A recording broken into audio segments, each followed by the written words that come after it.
So where it is present now, window. So this is a basic economic problem that we are going to take today. Okay, so presentation is going on. Hello, presentation കാണാൻ പറ്റുന്നുണ്ടോ? Okay, thank you. So good morning and welcome to today's class. ഇന്ന് നമ്മൾ എടുക്കുന്ന topic നമ്മൾ ഇന്നലെ പറഞ്ഞിരുന്നല്ലോ, basic economic problem. Okay, let me write it once, underline once more. Okay, so basic economic problem ഇതാണ് നമ്മൾ ഇന്ന് എടുക്കുന്ന ക്ലാസ്. അപ്പോൾ അതിനു മുമ്പ് നമുക്ക് അതിന് ശേഷം പ്രൊഡക്ഷൻ പോസിബിലിറ്റി കർവ് എടുക്കേണ്ടതാണ്. കഴിഞ്ഞ ദിവസം നമ്മൾ ജസ്റ്റ് ഒന്ന് പറഞ്ഞെന്നുള്ളൂ, ഞാനൊന്ന് കറക്റ്റ് ചെയ്തോളാം കേട്ടോ, ആ വീഡിയോയിലുണ്ടാകുന്ന പ്രശ്നം. Okay, so coming back to our topic. This is a question or topic which can be asked as an essay question. അതാണ് ഈ ടോപ്പിക്കിൻ്റെ ഒരു പ്രത്യേകത. അപ്പോൾ നമ്മൾ ആ രീതിയിൽ അത് പ്രിപ്പയർ ചെയ്യണം. ഇടയ്ക്ക് ഞാൻ ഒരു ഡയഗ്രാമൊക്കെ രണ്ടെണ്ണം വരയ്ക്കാവും നോക്കാം. നമുക്ക് ഇതിൻ്റെ കൂടെ ഡയഗ്രാമൊക്കെ വരയ്ക്കുമ്പോഴത്തേക്കും ആൻസറിന് ഒരു ഇച്ചിരി സൗണ്ട്നെസ് കിട്ടും. അതുകൊണ്ടാണ് നമുക്ക് ഡയഗ്രാം വരയ്ക്കേണ്ടത്. എന്ത് ചെയ്യും, ക്വസ്റ്റ്യൻ എന്ത് ചെയ്യും. ഓക്കെ, ഒരു ഇച്ചിരി കൂടെ അഡ്മിറ്റ് ചെയ്യട്ടെ, Archana. Okay, so this is the topic we are going to cover, the basic economic problem. Okay, അപ്പോൾ ഒരു പക്ഷേ ഹയർ സെക്കൻഡറി നിങ്ങൾ പഠിച്ചിട്ടുണ്ടെങ്കിൽ, എക്കണോമിക്സ് പഠിച്ചിട്ടുണ്ടെങ്കിൽ, പഠിക്കാത്ത 3 കുട്ടികൾ ഉണ്ടെന്ന് എൻ്റെ ഓർമ്മ നമ്മൾ ക്ലാസ്സിൽ ആദ്യം പരിചയപ്പെട്ടപ്പോൾ. അപ്പോൾ അങ്ങനെ പഠിച്ചിട്ടുണ്ടെങ്കിൽ അന്നേരം നമ്മുടെ എപ്പോഴും ഓർമ്മയിരിക്കുന്ന ഒരു സംഭവമാണ് ഈ ബേസിക് ഇക്കണോമിക് പ്രോബ്ലം. ടോപ്പിക്കിൻ്റെ ടൈറ്റിൽ കൊണ്ടൊക്കെ നമുക്കിത് എന്താ ഈ പ്രോബ്ലം എന്നൊക്കെ നമുക്ക് പലപ്പോഴും ചിന്തിച്ചുകൊണ്ട്, അപ്പോൾ നമ്മൾ ചിലപ്പോൾ ആ ബേസിക് ഇക്കണോമിക് പ്രോബ്ലത്തിൻ്റെ ഒരു കണ്ടൻറ്റ് ഒരല്പം മാറും കുറച്ച് കാലമൊക്കെ കഴിയുമ്പോഴത്തേക്കും, തിയറിയൊക്കെ മാറുന്നതനുസരിച്ച്. അപ്പോൾ അതിനനുസരിച്ച് നമ്മൾ ഇപ്രാവശ്യം അതിൻ്റേതായ ഒരു വ്യത്യാസം, നമ്മൾ ഹയർ സെക്കൻഡറിയിൽ നിന്ന് ചെറിയ വ്യത്യാസമൊക്കെ നിങ്ങൾ പഠിച്ചതിൽ നിന്ന് വ്യത്യാസം വരുത്തിയിട്ടുണ്ട്. ഹയർ സെക്കൻഡറി പഠിക്കാത്ത കുട്ടികളെ സംബന്ധിച്ചോളം ഞാൻ പറഞ്ഞോട്ടെ, ഇത് അത്ര വലിയ ബുദ്ധിമുട്ടുള്ള ടോപ്പിക്കല്ല. പ്രധാനപ്പെട്ട ടോപ്പിക്കാണ്, ബുദ്ധിമുട്ടുള്ള ടോപ്പിക്കല്ല. നമുക്കറിയാവുന്ന, നമുക്ക് കേട്ടാൽ മനസ്സിലാക്കാവുന്നതും വായിച്ചാൽ മനസ്സിലാക്കാവുന്നതും ഓർത്തിരുന്ന് പ്രസൻറ്റ് ചെയ്യാൻ പറ്റുന്ന ഒരു ടോപ്പിക്കാണ്. Don't worry about. Okay, so coming back to the topic, it is basic economic problem. അപ്പോൾ ഈ ബേസിക് ഇക്കണോമിക് പ്രോബ്ലം എന്ന് പറഞ്ഞാൽ എന്ത് പ്രോബ്ലമാണ്? നമ്മുടെ ആരെങ്കിലും വ്യക്തികളുടെ പ്രോബ്ലമാണോ, അതോ ഏതെങ്കിലും കമ്പനികളുടെ പ്രോബ്ലമാണോ, അല്ലെങ്കിൽ നമ്മുടെ ഒരു പക്ഷേ ഈ നമ്മളെന്താ പറയുക, ഒരു മാർക്കറ്റിലുണ്ടാകുന്ന, അഗ്രികൾച്ചർ മാർക്കറ്റിലുണ്ടാകുന്ന പ്രോബ്ലമാണോ? അങ്ങനെയല്ല. ബേസിക് ഇക്കണോമിക് പ്രോബ്ലം എന്ന് പറഞ്ഞാൽ it is a problem related to entire economy. Okay, അപ്പോൾ എൻ്റയർ ഇക്കോണമിയെ സംബന്ധിച്ചിട്ടുള്ള ഒരു ഡിസിഷൻ, ആ ലെവലിലാണ് ഈ പ്രോബ്ലം നമ്മൾ മനസ്സിലാക്കേണ്ടത്. അപ്പോൾ അങ്ങനെയാണ്, അല്ലാതെ നമ്മളെ ഇൻഡിവിജ്വൽ ഹൗസ് ഹോൾഡ് അല്ലെങ്കിൽ ബിസിനസ് ലെവലിൽ നിന്നുള്ള ഒരു പ്രോബ്ലം അല്ല. അതും കൂടെ ഉണ്ട്, പക്ഷേ അതിനേക്കാളും എല്ലാവരെയും കുറിച്ചുള്ള ഒരു പ്രോബ്ലമാണ്. നാഷണൽ ഇക്കണോമിക് ഡിസിഷൻ മേക്കിങ്ങിനെ കുറിച്ചുള്ളൊരു ചോയ്സാണ്, കൺഫ്യൂഷനാണ്, സെലക്ഷനാണ് ഈ ബേസിക് ഇക്കണോമിക് പ്രോബ്ലം എന്ന് പറഞ്ഞാൽ. നമുക്ക് എന്താണെന്ന് നോക്കാം. ഓക്കെ, ഇൻട്രൊഡക്ഷൻ തൊട്ട്. In every economic system, the economic managers have the responsibility to solve some basic economic problems. So that is understood because in an every economy, like in a household, the guardian or the main income earner is the main decision maker. In our family, it may be the father. He has to take financial decisions and not other decisions as well. Sometimes our mother will be taking such decisions regarding the family. Like that, for the family, the guardian is the economic manager. And similarly for a country, who takes the decision which will influence the entire economy, it may be the government, understandably, because rather than the central bank, it is the government which is an elected body. Government എന്ന് പറയുന്ന representative ബോഡിയാണല്ലോ, അപ്പോൾ അതിന് power കൂടുതലാണ്. Central bank എന്ന് പറഞ്ഞാൽ ഒരു bureaucratic ടൈപ്പാണ്. അപ്പോൾ അതുകൊണ്ട് അതിന് കോൺഫിഡൻസ് കുറവാണ്. കാരണം ഒരു തീരുമാനം എടുത്തു കഴിഞ്ഞാൽ ജനങ്ങളെല്ലാം പിന്തുണ ഉണ്ടാവും എന്നത് സെൻട്രൽ ബാങ്കിനല്ല, ഗവൺമെൻറ്. അപ്പോൾ നമ്മൾ ഗവൺമെൻറ്റിനെ ആ ലെവലിലാണ് കാണേണ്ടത്. ഗവൺമെൻറ്റിലുള്ള ആൾക്കാർ അവർ പൊളിറ്റിക്കൽ മോട്ടീവോടെയും സോഷ്യൽ മോട്ടീവോടെയും പ്രവർത്തിക്കും. സെൻട്രൽ ബാങ്കിൻ്റെ ആൾക്കാർ ഇക്കണോമിക് മോട്ടീവിലൂടെ പ്രവർത്തിക്കും. രണ്ടുപേരുടെയും ഒരു തീരുമാനത്തെ നമ്മൾ ബാലൻസ് ചെയ്യേണ്ട ഒരു അത്യാവശ്യം. അത് ഒരു ഗവൺമെൻറ് നമ്മുടെ ഇക്കോണമിയുടെ മുഴുവൻ കാര്യം നോക്കുകയാണെങ്കിൽ. പക്ഷേ നമ്മളിവിടെ നോക്കുന്നതെന്ന് പറയും, ഒരു ഇക്കണോമിക് പ്രോബ്ലം രാജ്യത്തിന് മൊത്തമുള്ള പല ഇക്കണോമിക് പ്രോബ്ലംസ്, നമ്മൾ പഠിക്കുന്ന പല പ്രോബ്ലംസ്, അതിനെക്കുറിച്ച് ഡിസിഷൻ എടുക്കുന്ന അവിടുത്തെ ഗവൺമെൻറ് ആയിരിക്കും. How the responsibility to solve some basic economic problem. These problems are related with the producers, consumers and labourers. അപ്പം ഒരു പ്രൊഡ്യൂസറല്ല, ഒരു കൺസ്യൂമറല്ല, ഒരു ലേബറല്ല. ഇന്ത്യൻ ഇക്കോണമിയിലെ മുഴുവൻ ആൾക്കാരെയും ടച്ച് ചെയ്യുന്ന തീരുമാനങ്ങൾ എടുക്കാനുള്ള ഉത്തരവാദിത്തം ആർക്കുണ്ട്? ഗവൺമെൻറ് ഉണ്ട്. Traditionally these problems R short end as what we produced, how to be produced, what is to be produced, so what to be produced, okay, how to be produced and for whom to be produced. So ഇതാണ് നമ്മൾ basic economic problem നമുക്ക് പറയാം. മൂന്നായിട്ട് നമ്മൾ shorten ചെയ്യുകയാണെങ്കിൽ പരമ്പരാഗതമായി നിങ്ങളൊരു text book എടുത്ത് നോക്കുകയാണെങ്കിൽ ബേസിക് ഇക്കണോമിക് പ്രോബ്ലം അന്വേഷിച്ച് വരികയും ഈ 3 ചോദ്യങ്ങളും അതിൻ്റെ ഒരു എക്സ്പ്ലനേഷനുമായിട്ട് ആ എസ്സേ അവിടെ തീരും. ഓക്കെ, എന്താണ് വാട്ട് ടു ബി പ്രൊഡ്യൂസ്ഡ്, എന്താണ് പ്രൊഡ്യൂസ് ചെയ്യേണ്ടത്, എന്താണ് പ്രൊഡ്യൂസ് ചെയ്യേണ്ടതെന്ന് വെച്ച് കഴിഞ്ഞാൽ നമുക്കൊരു ചോയ്സ് ഉണ്ടല്ലോ, എന്താണ് മേടിക്കേണ്ടതെന്ന് നമുക്ക് പലപ്പോഴും കൺഫ്യൂഷൻ ഉണ്ട്, ശരിയല്ലേ? അപ്പോൾ നമ്മളത് പ്രയോറിറ്റൈസ് ചെയ്യാൻ നോക്കും. ചിലപ്പോൾ ഒരു അബദ്ധം പറ്റും, തിരിച്ചറിയും, പിന്നെ നമ്മൾ കറക്റ്റ് ചെയ്യും. അതൊക്കെ നമ്മുടെ ലൈഫിലുള്ള സംഭവങ്ങളാണ്. അതുപോലെ ഇക്കോണമിയെ കുറിച്ചാണെങ്കിലോ വാട്ട് ടു ബി പ്രൊഡ്യൂസ്ഡ് എന്ന് പറഞ്ഞൊരു സംഭവം ഇക്കോണമിയിലുണ്ട്. എന്താണ് പ്രൊഡ്യൂസ് ചെയ്യേണ്ടത്, നമ്മൾ പ്രയോറിറ്റി കൊടുക്കേണ്ടത് എന്താണ്. നമ്മുടെ രാജ്യത്തെ സംബന്ധിച്ചോളം നമ്മൾ എഡ്യൂക്കേഷന് പ്രാധാന്യം കൊടുക്കണം, ഇൻഫ്രാസ്ട്രക്ചർ ഡെവലപ്പ് ചെയ്യണം, ശരിയല്ലേ? എഡ്യൂക്കേഷൻ, ഇൻഫ്രാസ്ട്രക്ചർ, ശരിയല്ലേ? ഇതെല്ലാം വേണം. അതുപോലെ നമുക്ക് മിലിറ്ററി ഇൻഫ്രാസ്ട്രക്ചർ ഹാർഡ്വെയർ വേണ്ടേ, കാരണം ഇപ്പോഴത്തെ സിറ്റുവേഷനിൽ അത് വേണം, മിലിറ്ററി ഹാർഡ്വെയർ വേണം. പിന്നെ അതുപോലെ നമുക്ക് എന്താ വേണ്ടത്, ഹെൽത്ത് ഇൻസ്റ്റിറ്റ്യൂഷൻസ് വേണം. അപ്പോൾ നമ്മൾ എഡ്യൂക്കേഷനൊക്കെ ആയിട്ട് ബന്ധപ്പെട്ട് കൂട്ടിയാണ്. ഇനി അതിലേക്ക് നമുക്ക് മെഷീനറീസ് പ്രൊഡ്യൂസ് ചെയ്യണം, ഇലക്ട്രോണിക് ഗുഡ്സ് പ്രൊഡ്യൂസ് ചെയ്യണം. We are all consuming electronic goods like rice and wheat in the previous generation, ശരിയല്ലേ? പഴയ കാലത്ത് നമുക്ക് കിട്ടാൻ ബുദ്ധിമുട്ടുള്ളൊരു സാധനമായിരുന്നു അരി, പച്ചക്കറികൾ. ഇന്ന് നമുക്ക് കിട്ടാൻ നമ്മൾ ബുദ്ധിമുട്ടുന്നൊരു സാധനമാണ് electronic goods. The machines that you use in every day life, that becomes A necessity now days. So in the consumption basket necessity become the changes, you know. അപ്പോൾ നമ്മളെ ബേസിക് നെസസിറ്റി എന്താണെന്നുള്ള ചോദ്യത്തിന് ആൻസർ ഓരോ തലമുറയ്ക്ക് ഓരോന്നായിരിക്കും. എനർജി ഒരു necessity അല്ലേ, ശരിയല്ലേ? നമ്മൾ ഏൽക്കുമ്പോൾ തന്നെ എല്ലാ കാര്യങ്ങളും ചെയ്യുന്നുണ്ടെങ്കിൽ നമുക്ക് എനർജി നമ്മൾ ഉപയോഗിക്കേണ്ടി വരും. എനർജി എന്ന് പറഞ്ഞാൽ എന്താ പറയുക, ഇലക്ട്രിസിറ്റി അല്ലെങ്കിൽ ബാറ്ററിയൊക്കെ നമ്മൾ ഉദ്ദേശിക്കുന്നത്. നമ്മൾ എനർജി കൺസ്യൂം ചെയ്യുന്ന പ്രൊഡക്റ്റുകൾ നമ്മൾ ഭയങ്കരമായിട്ട് ഉപയോഗിക്കുന്നുണ്ട്. അപ്പോൾ okay, so what to be produced, എന്ത് പ്രൊഡ്യൂസ് ചെയ്യണം എന്ന് പറഞ്ഞു കഴിഞ്ഞാൽ നമുക്ക് എന്തും പ്രൊഡ്യൂസ് ചെയ്യാം. പക്ഷേ നമുക്കുള്ളൊരു പ്രശ്നം എന്ന് പറയുക, വി ഹാവ് ലിമിറ്റഡ് റിസോഴ്സസ് എന്ന് പറഞ്ഞാൽ എന്താണ്, പണമാണ്. നമ്മുടെ കുറച്ച് പൈസയേ ഉള്ളൂ. അപ്പോൾ പാലാരിവട്ടത്തെ പാലം പൊളിച്ചത് രാഷ്ട്രീയ വിഷയമായിട്ട് ഞാനത് പറയുന്നില്ല, ജസ്റ്റ് അങ്ങനെ എല്ലാവരും ആംഗിളല്ല നിങ്ങൾ അതിനെ എടുക്കേണ്ടത്. പാലം പൊളിച്ചത് നമുക്ക് തോന്നുന്നത് ആദ്യത്തെ റിസോഴ്സ്, ആദ്യം അതിന് മുടക്കിയ പൈസയൊക്കെ വെറുതെ പോയില്ലേ. അത് വെച്ച് നമുക്ക് വേറെ എന്തെല്ലാം ചെയ്യാമായിരുന്നു. മരടിലെ ഫ്ലാറ്റ് പൊളിച്ചു, ആ ഫ്ലാറ്റിൽ ഇൻവെസ്റ്റ് ചെയ്ത് അത്രയും പൈസ അവർക്ക് മാത്രമാണോ പോയത്, അല്ല നമുക്ക് സൊസൈറ്റിക്ക് മൊത്തം പോയി, അവിടുത്തെ സിമെൻറ്റ് എല്ലാം പോയി. അപ്പോൾ അങ്ങനെ നോക്കുകയാണെങ്കിൽ നമുക്ക് മനസ്സിലാകും റിസോഴ്സസ് എല്ലായിടത്തും ഉപയോഗിക്കാൻ പറ്റില്ല. അത് പണമാകട്ടെ, സിമെൻ്റ് ആകട്ടെ, അതല്ലെങ്കിൽ സ്ഥലമാകട്ടെ, എല്ലാത്തിനും ഒരു ഓൾട്ടർനേറ്റീവ് ഉണ്ട്. So what to be produced, then how to be produced എന്ന് പറഞ്ഞാൽ നമുക്ക് എങ്ങനെ ഇത് പ്രൊഡ്യൂസ് ചെയ്യണം. നമ്മൾ മെഷീനറി കൂടുതൽ ഉപയോഗിച്ചാണ് പ്രൊഡ്യൂസ് ചെയ്യേണ്ടത്, അത് മാൻ പവർ കൂടുതൽ ഉപയോഗിച്ചാണ് പ്രൊഡ്യൂസ് ചെയ്യേണ്ടത്.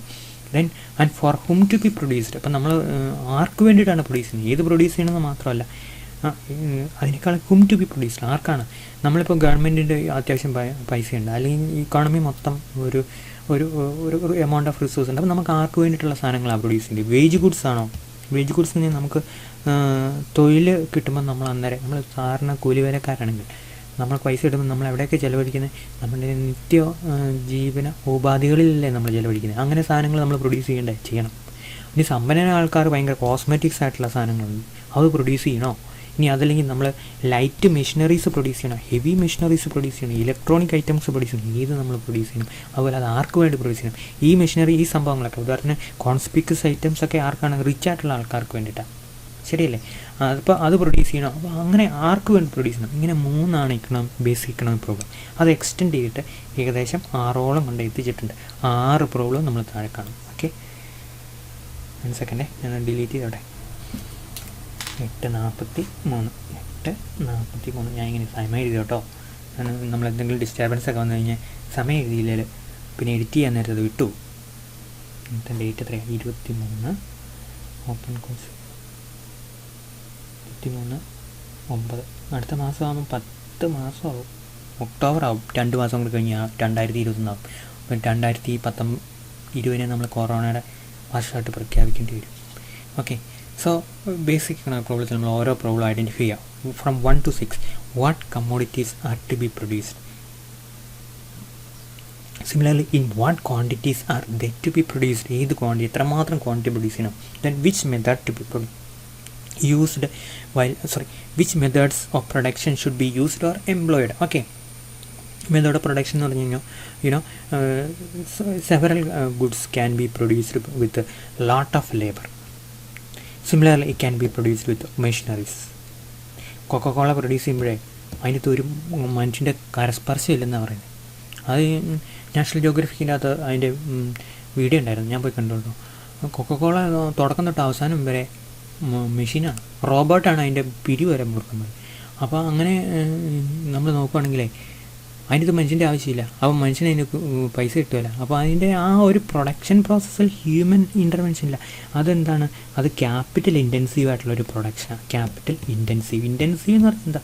ഇൻറ്റൻസിറ്റി എന്ന് പറഞ്ഞാൽ വാക്കിൻ്റെ ലിറ്ററൽ മീനിങ് അറിയാലോ, തീവ്രത. അപ്പോൾ നമ്മളെന്താ കൂടുതലായിട്ടും ഈ കൊക്കക്കോള ഒക്കെ പ്രൊഡ്യൂസ് ചെയ്യാൻ വേണ്ടി നമ്മൾ ഉപയോഗിക്കുന്നത് നമ്മൾ മെഷീൻ എന്ന് പറഞ്ഞാൽ കൂടുതൽ ഇൻവെസ്റ്റ് ചെയ്യുന്ന അർത്ഥമുള്ളൂ. അപ്പോൾ അവിടെയാണ് ക്യാപിറ്റൽ എന്നുള്ള വാക്ക് വരിക. Okay, then how the national product is to be distributed എന്ന് പറഞ്ഞാൽ നമുക്ക് ഇക്കോണമിയിൽ ഉണ്ടാകുന്ന പ്രൊഡക്റ്റ് ഇല്ല, വരുമാനം നമ്മൾ കൂട്ടിയാൽ മതി. അത് ജനങ്ങൾക്കിടയിൽ എങ്ങനെ വീതം വെച്ച് പോകണം. ഗവൺമെൻറ് അങ്ങനെ ചിലപ്പോൾ തീരുമാനിക്കാൻ പറ്റും. റിച്ചിൻ്റെ ടാക്സ് കളക്ട് ചെയ്തിട്ട് പാവപ്പെട്ടവർക്ക് വീതം വെച്ച് പോകും, ശരിയല്ലേ? അപ്പോൾ അതിനെ ഡിസ്ട്രിബ്യൂഷൻ ഓഫ് റിസോഴ്സസ് എന്നാണ് പറയുക national product. Okay, then what is the extent of utilisation of productive resource? എത്രമാത്രം പ്രൊഡക്റ്റീവ് റിസോഴ്സ് നമ്മൾ ഉപയോഗിക്കണം? നമുക്ക് ഒത്തിരി പ്രൊഡക്റ്റീവ് റിസോഴ്സ്, ചിലപ്പോൾ നമുക്ക് കോള് കുറേ ഉണ്ട്, ശരിയല്ലേ? നമുക്ക് ആറ്റമിക് എനർജി നമുക്ക് ആറ്റമിക് എനർജി അല്ല, ആറ്റമിക് റിസോഴ്സ് നമുക്ക് ഭയങ്കര കുറവാണ്. പിന്നെ എന്തുണ്ട്?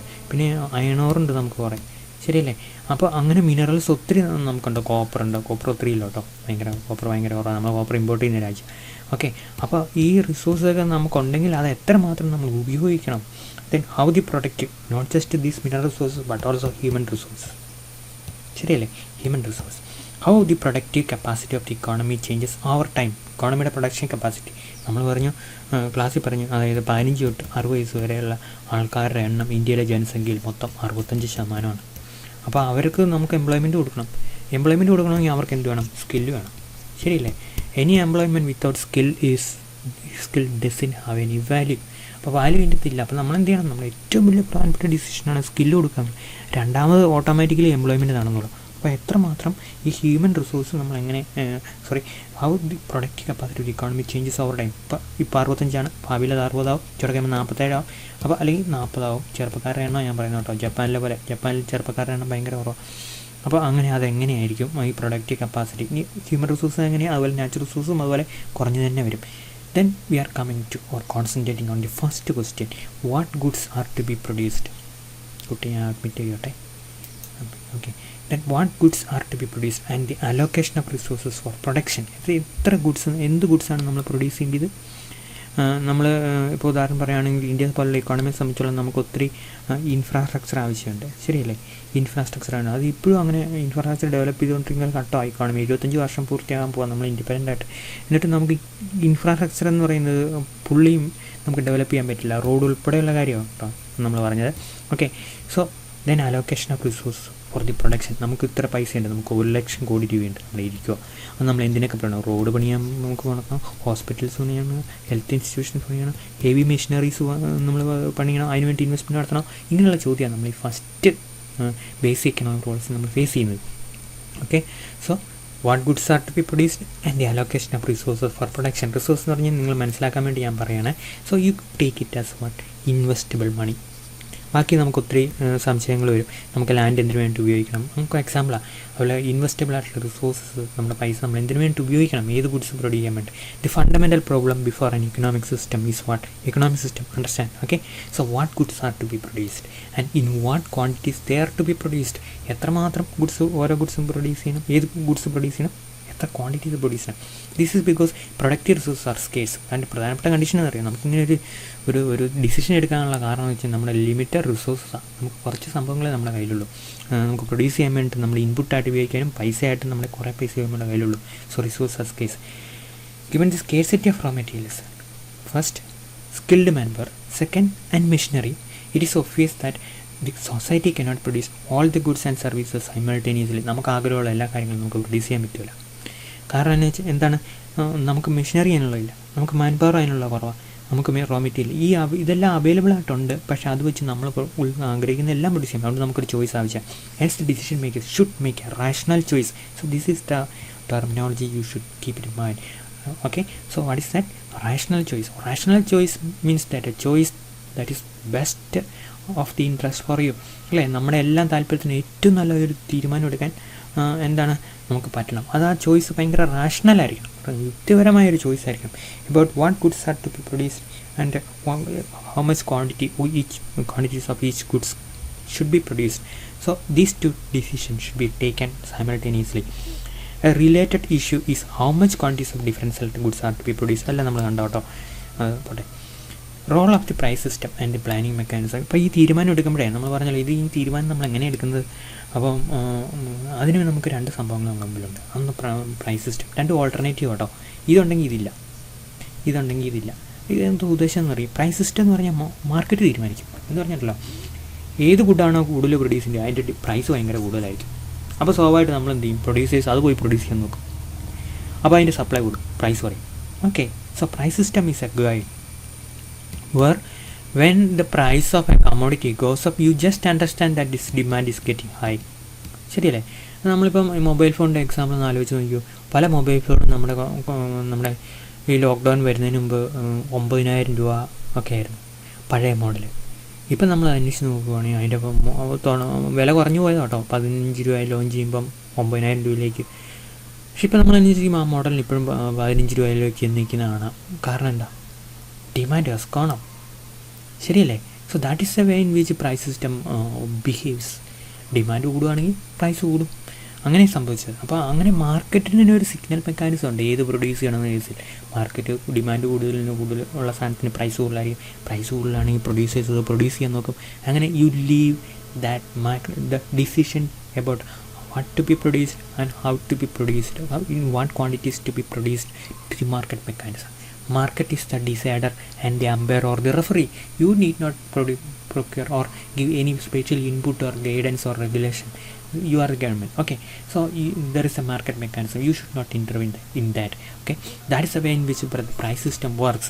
The opposite is the planning mechanism. There is a planner. That means there is a regulator or a sophisticated, what we can say, manager of the economy, and who understandably the planning commission or the government, and the government decides what to be produced and in how much quantity each of the items should be produced. മനസ്സിലായല്ലോ? Government സ്ഥാനത്ത് നമ്മൾ ഈ രണ്ടാമത്തേന്. ഇതുണ്ടെങ്കിൽ ഇതില്ല, അങ്ങനെ ഓർക്കണേ. Mixed economy രണ്ടും കൂടെ ഉണ്ട്, പക്ഷേ അത് ഭയങ്കര ഹൈബ്രിഡ് ആയിരിക്കും മിക്സ്ഡ് ഇക്കോണമി. അപ്പോൾ അവിടുത്തെ ഡിസിഷൻ മേക്കിംഗ് അല്പം കൂടെ വ്യത്യാസമായിരിക്കും. In a free enterprise capitalist system, the decision about the choice of the products and quantities thereof taken free marking of the price mechanism. Price mechanism എന്ന് പറഞ്ഞ് നമ്മൾ പറഞ്ഞല്ലോ, it is a collective name given to the entire market mechanism, or where the decisions are taken on the basis of the prices of commodities. ആരാണ് അവിടെ decision എടുക്കുന്ന ആൾക്കാർ? Consumers ആയിരിക്കും. കൂടിയ വിലകൾ നമ്മൾ മേടിക്കുമോ? ഇല്ല. കുറഞ്ഞ വിലയാണെങ്കിൽ നമ്മൾ മേടിക്കും. അപ്പോൾ നമ്മളവിടെ അതിൻ്റെ ഒരു ഭാഗമാണ്. പ്രൊഡ്യൂസേഴ്സ് കൂടുതൽ വിലകൾ പ്രൊഡ്യൂസ് ചെയ്യും, കുറഞ്ഞ വിലകൾ പ്രൊഡ്യൂസ് ചെയ്യായിരിക്കും. അപ്പോൾ അതുകൊണ്ട് പ്രൊഡ്യൂസേഴ്സും കൺസ്യൂമേഴ്സും കൂടി എന്ത് ചെയ്യും? മാർക്കറ്റ് മെക്കാനിസം റൺ ചെയ്യും. അവിടെ നമുക്ക് വേറൊരാളുടെയും ഗൈഡൻസിൻ്റെ ആവശ്യമില്ല. So it is a responsibility of the market mechanism to take decision about what to be produced and how much quantities of each goods to be produced. Okay, so that's about the market. The demand and supply and conditions related to different products determine the relative prices. Okay, അപ്പോൾ നിങ്ങൾക്കത് മനസ്സിലായെന്ന് എനിക്ക് തോന്നുന്നത്. ഇവിടെ നമ്മൾ ഈ sentence ഇങ്ങനെയാണ് പറയുന്നതെങ്കിലും അതിൻ്റെ പുറകിലുള്ള കാര്യം ഞാനിങ്ങനെ നമ്മളിവിടെ എലാബറേറ്റ് ചെയ്ത് ഡിസ്കസ് ചെയ്ത് തന്നെയാണ് മാർക്കറ്റ് എങ്ങനെ വർക്ക് ചെയ്യും. ഡിമാൻഡ് കൂടുന്ന സാധനം, ഡിമാൻഡ് കൂടുതലാണെങ്കിൽ അതിൻ്റെ വില കൂടും, വില കൂടുന്ന പ്രൊഡ്യൂസേഴ്സ് കൂടുതൽ പ്രൊഡ്യൂസ് ചെയ്യും. മനസ്സിലായല്ലോ?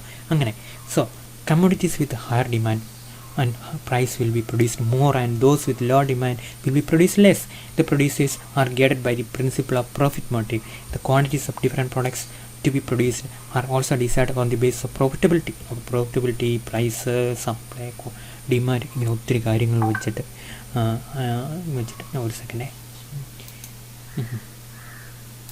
ഓക്കെ, അങ്ങനെയുള്ള കാര്യങ്ങൾ വെച്ചിട്ട് മാർക്കറ്റ് തന്നെ വർക്ക് ചെയ്തിട്ട് സാധനങ്ങൾ എന്താണ് പ്രൊഡ്യൂസ് ചെയ്യുന്നത്, എത്ര പ്രൊഡ്യൂസ് തീരുമാനിക്കും. In A socialist economy you can understand that the government or the planners take the various production decision. എന്ത് പ്രൊഡ്യൂസ് ചെയ്യുന്ന ആര് തീരുമാനിക്കും? ഗവൺമെൻറ് തീരുമാനിക്കും. എത്ര പ്രൊഡ്യൂസ് ചെയ്യുന്ന ആര് തീരുമാനിക്കും? ഗവൺമെൻറ് തീരുമാനിക്കും. You should not make any instruction to the government. It is a government which is the almighty in a planned system.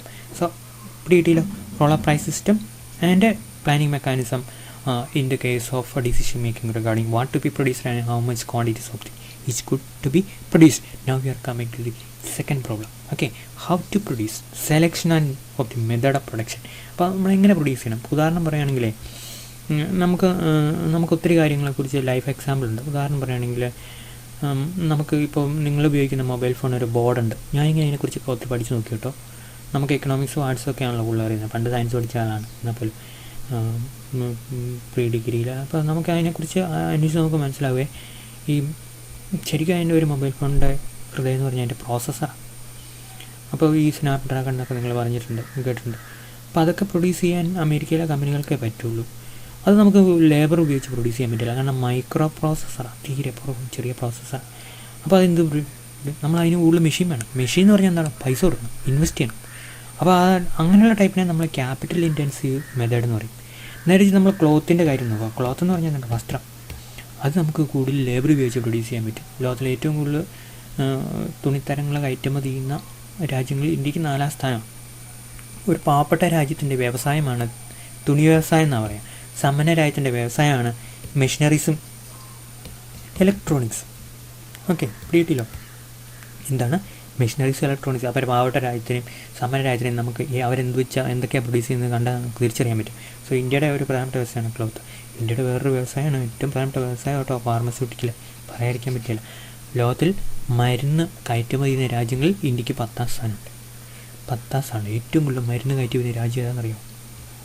Germany. 2ാമത്തെ രാജ്യം സ്വിറ്റ്സർലൻഡ്.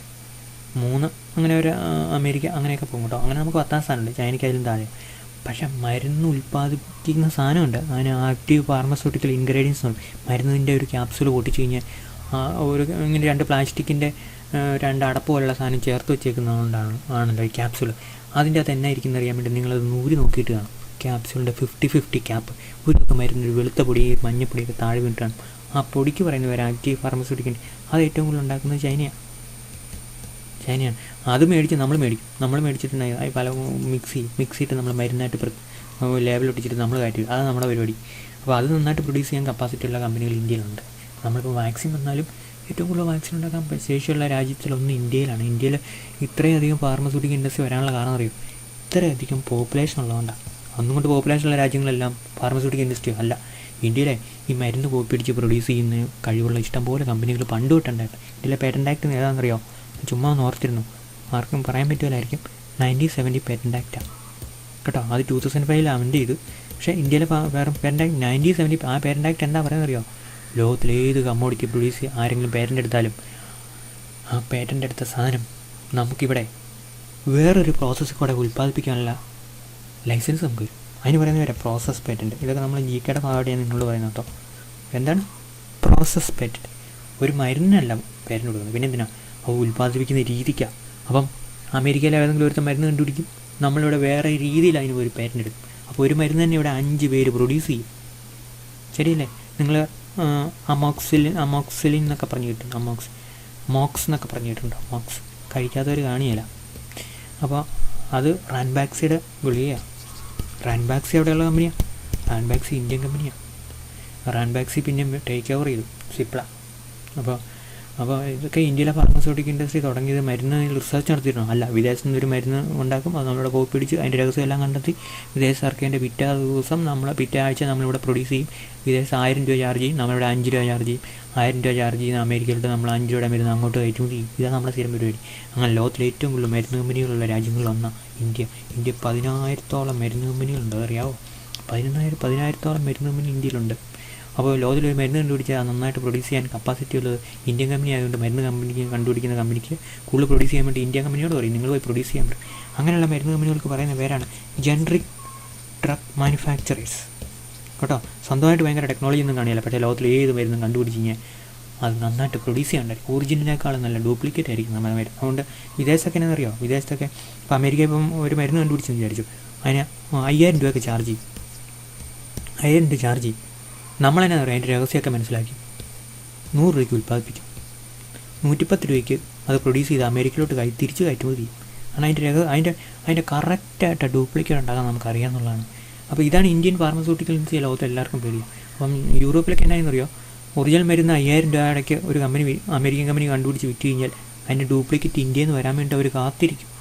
അപ്പോൾ അങ്ങനെ ഒത്തിരി ഇന്ത്യയുടെ ഫാർമസ്യൂട്ടിക്കൽ ഇൻഡസ്ട്രിക്ക് അങ്ങനെ ഒരു പ്രത്യേകതയുണ്ട്. ചില പ്രത്യേക കേസ് സ്റ്റഡികളൊന്നും ഞാൻ നിങ്ങളോട് പറഞ്ഞില്ല, ഭയങ്കര രസകരമായ ഇഷ്ടംപോലെ കേസ് സ്റ്റഡികളുണ്ട്.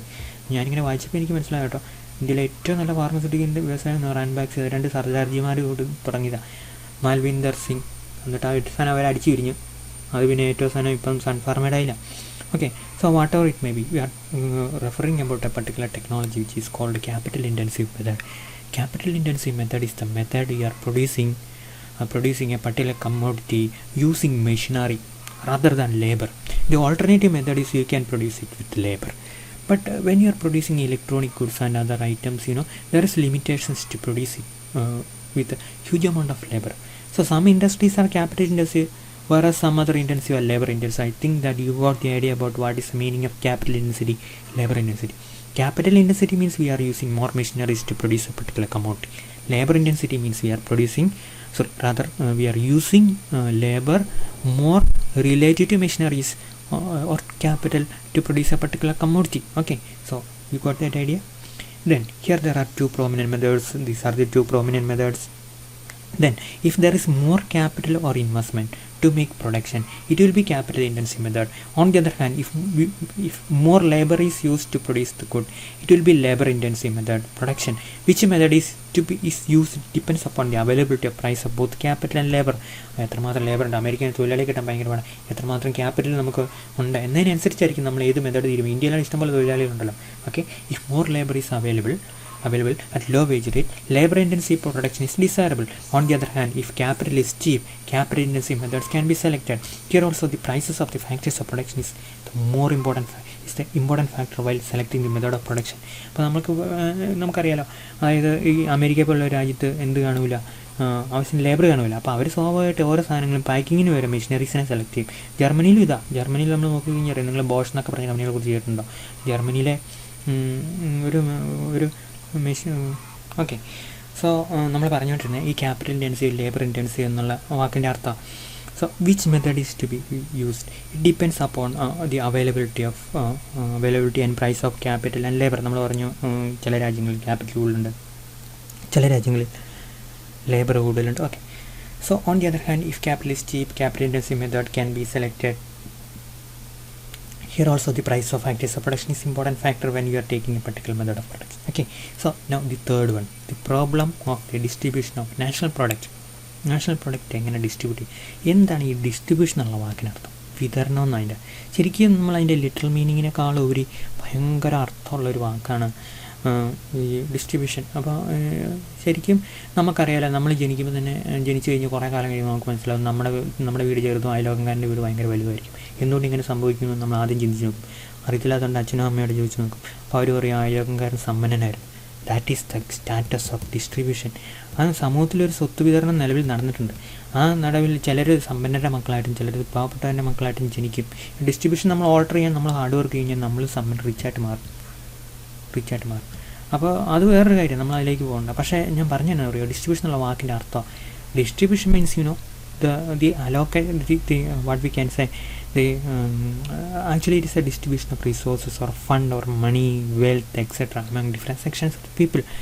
അതാണ് ഒരു ഡിസ്ട്രിബ്യൂഷൻ വാക്കിനർത്ഥം. അപ്പം കുറേ ആൾക്കാർ ഇനീക്വാളിറ്റി ഒരു പ്രധാനപ്പെട്ട ഘടകമാണല്ലോ. ഇനീക്വാളിറ്റി ഡിസ്ട്രിബ്യൂഷനിൽ നമുക്ക് കാണാൻ പറ്റും.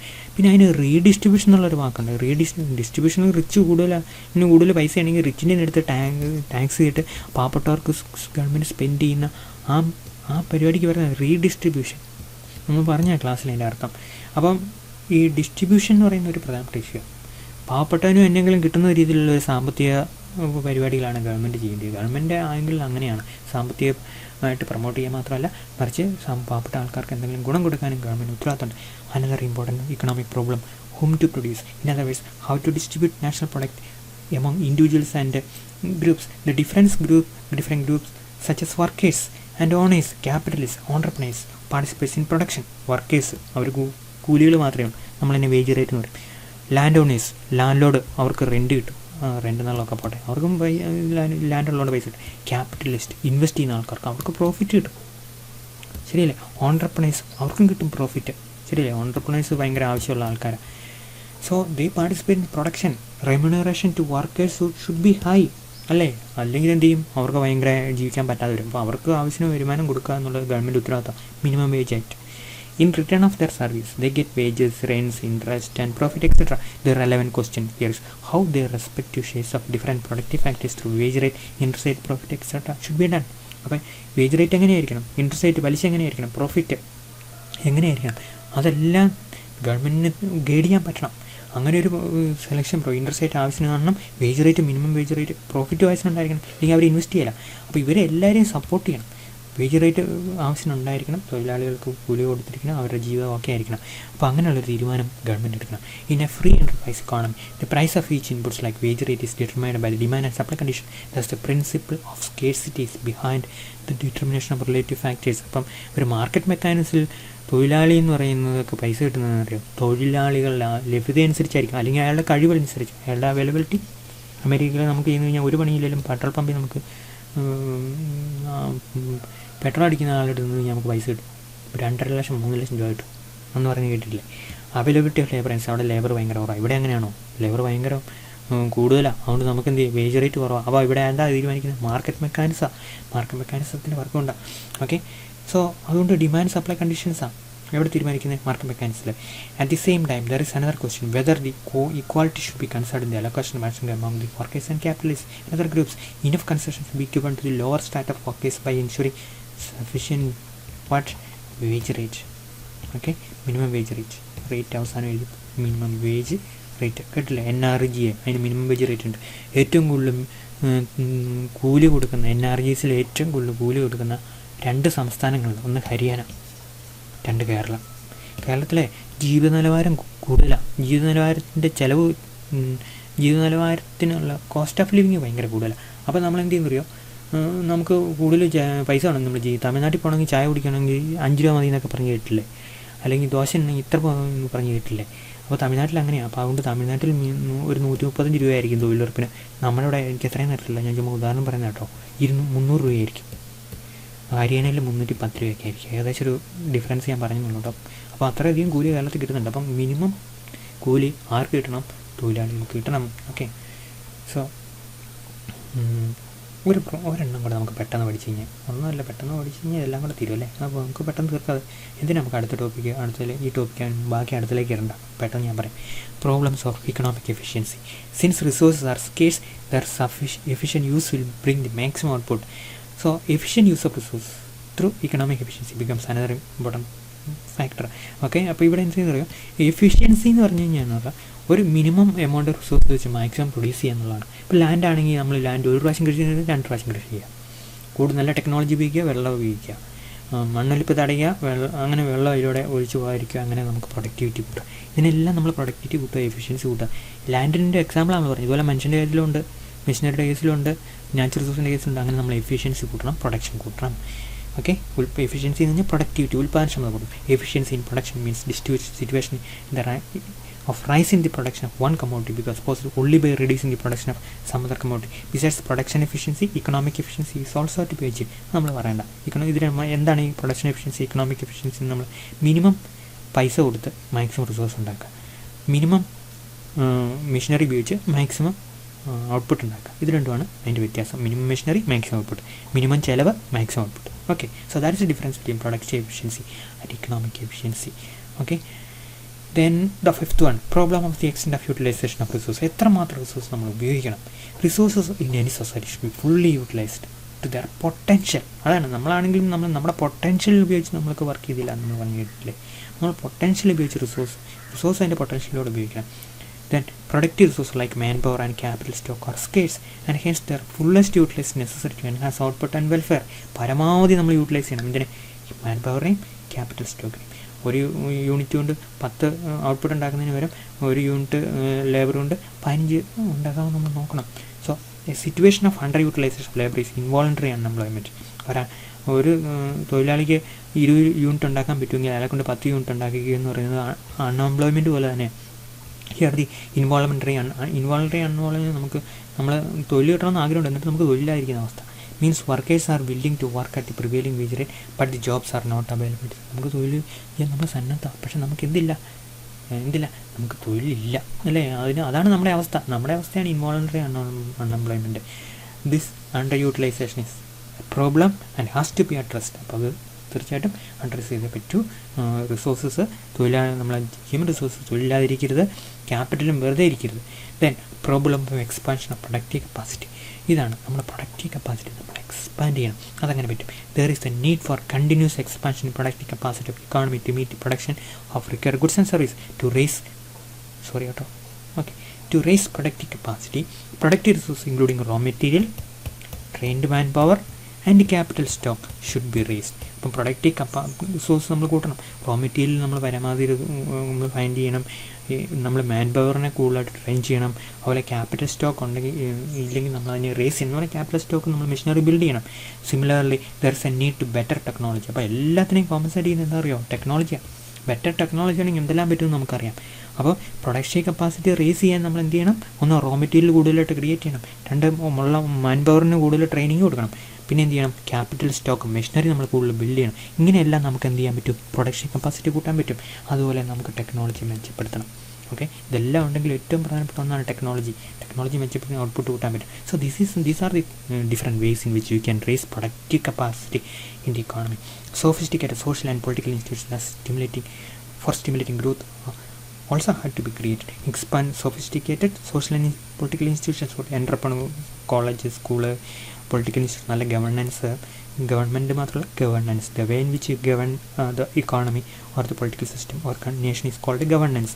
Expansion of long time production capacity will enhance income, okay, understandable, employment opportunities, economic growth.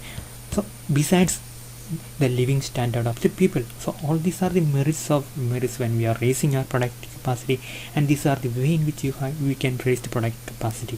Okay, productive capacity economy. Okay, so right, that is all about today's topic. എസ്ഐക്ക് നമ്മളോട് ചോദിക്കാൻ തീർച്ചയായിട്ടും സാധ്യതയുള്ള ഒരു ടോപ്പിക്കാണ്. അതുകൊണ്ട് നിങ്ങളത് വേണ്ട കെയറോടുകൂടി ടോപ്പിക്ക് കൈകാര്യം ചെയ്യണം. ഓക്കെ.